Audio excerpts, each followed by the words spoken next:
Welcome to Beyond Invisible Battles, the podcast where we lift the veil on the struggles employees carry but rarely share. I'm your host, Dagmarie Daniels, life coach, veteran's wife, and passionate advocate for trauma informed workplaces. Today's topic isn't just about leadership, it's about humanity. Leading with compassion, the key to unlocking workplace well being.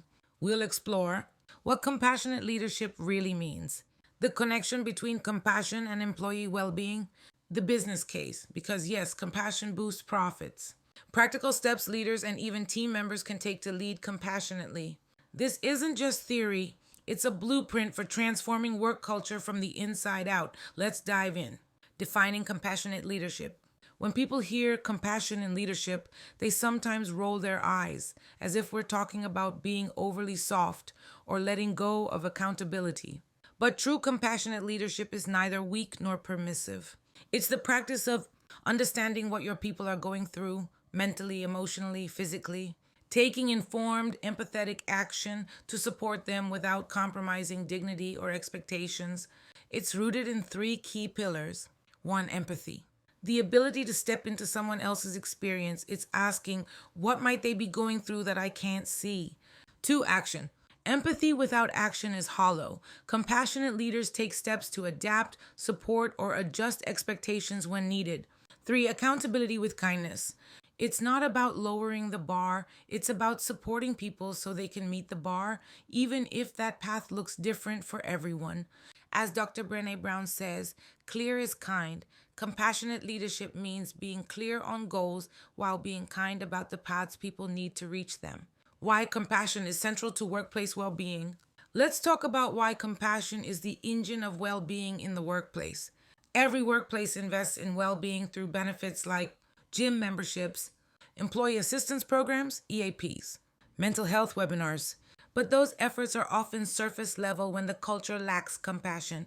When employees face PSD, anxiety, chronic illnesses, depression, burnout, grief or caregiving fatigue. They need more than perks. They need leaders who see them, ask the right questions, and respond without judgment. Without compassion, employees hide their struggles. They isolate themselves out of fear of stigma. They work themselves into burnout to avoid appearing weak. Compassion is the gateway to psychological safety. Without it, employees don't feel safe to say, I'm struggling today. I need flexibility this week. This deadline is triggering my anxiety. And when psychological safety is missing, well-being collapses, no matter how many meditation apps you provide. Personal story, compassion in my husband's journey. I've witnessed this deeply in my personal life. My husband, a battle-tested veteran, carries PTSD and other mental health disorders. In some civilian workplaces, leaders never asked about his health. They pushed for productivity without understanding his triggers and how he was coping to survive an environment that did not understand his disability. He masked his struggles until it became unbearable and he walked away. But I've also seen the difference compassion makes. In a rare workplace, a leader simply asked, how are you? What can we do to help you succeed here? Those small, human-centered conversations allowed him to contribute fully, with adaptations that respected his capabilities without diminishing his dignity. It was compassion that unlocked his potential, not pressure. The business case for compassionate leadership. Let's get realistic. Here's the business case for compassionate leadership. Retention, employees are less likely to leave when they feel valued as humans. According to Gallup, teams with high empathy leadership have 59% less turnover. Productivity. When employees feel psychologically safe, they're 12% more productive because they aren't burning energy masking their conditions. Innovation.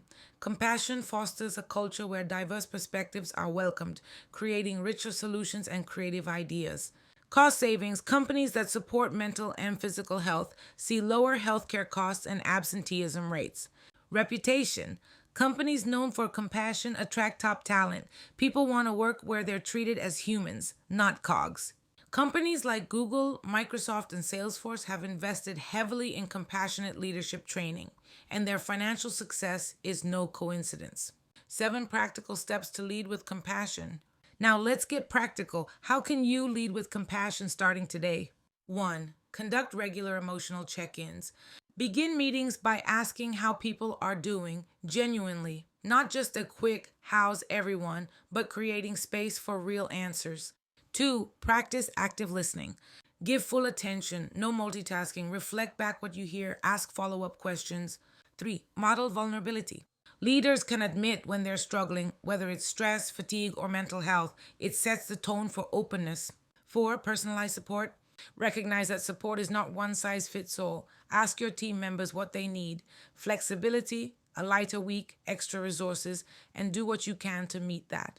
5. Invest in mental health and trauma training. Educate yourself and your leadership team on how trauma, chronic pain, and mental health challenges manifest in behavior and work performance. 6. Create flexible work structures. Remote work options, mental health days, and no meeting zones can make a world of difference. 7. Celebrate effort, not just outcomes. Recognizing the process and not just the results builds resilience and motivation. Bonus tip: regularly solicit feedback about your leadership. Ask, what could I do to support you better? And listen without defensiveness. A word to employees and aspiring leaders. For my listeners who aren't formal leaders, here's the truth: everyone can lead with compassion. You don't need a title to check on a colleague, offer support, or create a safe space for others to share their struggles.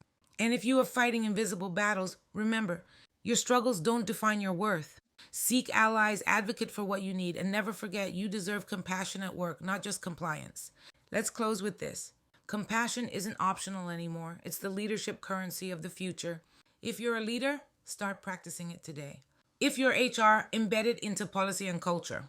If you're an employee, model it and encourage it in your circles. Share this episode with a leader you admire or one who needs to hear this. Follow the Beyond Invisible Battles movement to keep learning how to transform workplaces into spaces where people thrive, not just survive. Together, let's build organizations where well-being is non-negotiable because we lead with compassion. Thank you for listening. I'm Dagmarie Daniels. Stay visible, stay valued, and above all, stay compassionate.